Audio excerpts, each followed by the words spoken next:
सरस fortified दूध रखे आपको मजबूत। सरस फोर्टिफाइड दूध रखे आपको मजबूत। दूध, घी, मक्खन पैदा करने वाले पाली की सरस डेयरी पर इन दिनों मंडरा रहे प्रदूषण फैलाने के संकटमय बादलों के पीछे से आ रही असलियत की किरणों पर चर्चा के लिए आज के इस एपिसोड में आपका स्वागत। पाली सरस डेयरी की स्थापना के 4 दशक बाद तक डेयरी से निकलने वाले दूध की सड़ान वाले प्रदूषित जल के ट्रीटमेंट को लेकर पिछले दिनों राजस्थान जल प्रदूषण नियंत्रण मंडल ने 110 KLD की कंसेंट निरस्त कर बिजली पानी काटने का नोटिस जारी कर दिया था।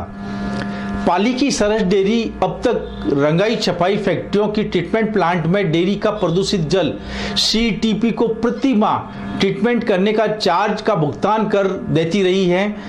पाली डेयरी के प्रबंध निदेशक डॉक्टर करुण चंडालिया, जिन्हें डेयरी उत्पादों के अलावा कृषि, बागवानी, पशुपालन और राजफेड के सफलतम डेयरी प्रबंधक में सर्वोच्च स्थान प्राप्त हैं, इतने अनुभवी व्यक्ति डेयरी प्रदूषित जल की एक तरफा खबरों पर डॉक्टर चंडालिया ने बताया कि पाली डेयरी ने कभी भी प्रदूषण नियमों के खिलाफ काम नहीं किया।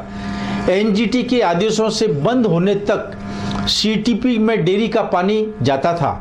प्रबंध निदेशक चंडालिया ने बताया कि डेयरी फेडरेशन को ट्रीटमेंट प्लांट डेयरी परिसर में लगाने का प्रस्ताव भेजकर कोटा डेयरी के ट्रीटमेंट प्लांट मॉडल की स्वीकृति लगभग मिल चुकी है और शीघ्र ही पाली डेयरी का अलग से ट्रीटमेंट प्लांट पाली सरस डेयरी प्लांट में शुरू किया जाने वाला है।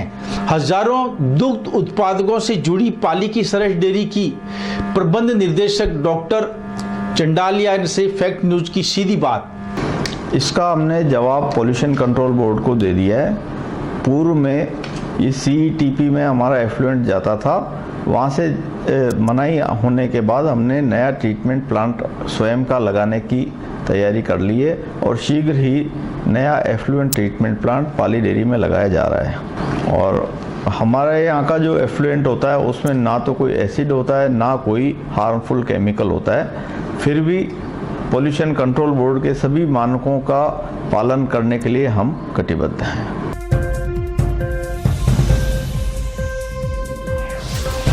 इस प्लांट का निर्माण शीघ्र ही शुरू होगा, टेंडर प्रोसेस में शीघ्र ही आ जाएगा और जल्दी से जल्दी हम इसको कर देंगे।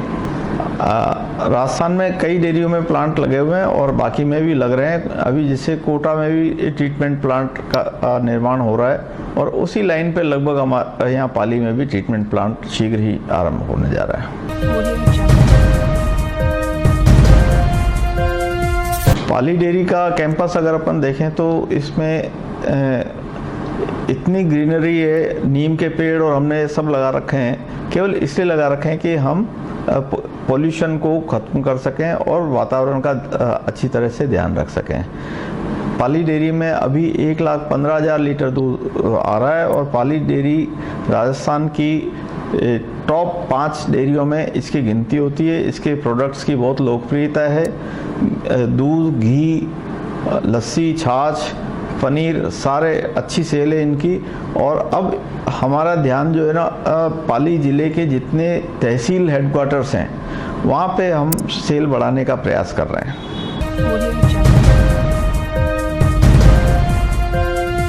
पाली डेयरी में जैसे अभी हमने मैंगो श्रीखंड शुरू किया, उससे पहले केसर पिस्ता श्रीखंड शुरू किया था, लस्सी शुरू की थी और नए प्रोडक्ट हम डाल रहे हैं। बाकी आइसक्रीम हम पाली से नहीं और भीलवाड़ा डेयरी हमारी सरस की जो है उससे जो बन रही है वो हम उपलब्ध कराते हैं। नहीं, दूध पाउडर बनाना कोई विशेष फ़ायदे का सौदा नहीं होता है, इसलिए अभी लेटेस्ट जो कर रहे हैं कि 1 लीटर और आधा लीटर घी की पैकिंग बिल्कुल नए तरीके की हम कर रहे हैं, सिक्का पैक।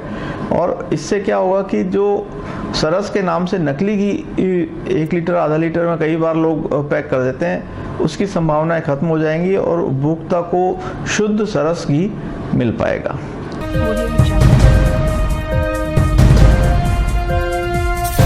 आपके चैनल के माध्यम से मैं ये मैसेज देना चाहता हूँ कि पाली डेयरी हर उपभोक्ता के पास अच्छे से अच्छा दूध प्रोडक्ट उच्च गुणवत्ता युक्त और जो किसी को भी हार्मफुल नहीं हो वो हम सस्ते उचित मूल्य पर उपलब्ध कराएंगे। पाली डेयरी के दूध, घी, मक्खन के साथ श्रीखंड की महक के साथ आज का एपिसोड समाप्त करने की इजाजत दीजिए। अगले एपिसोड में फिर मिलेंगे। नमस्कार।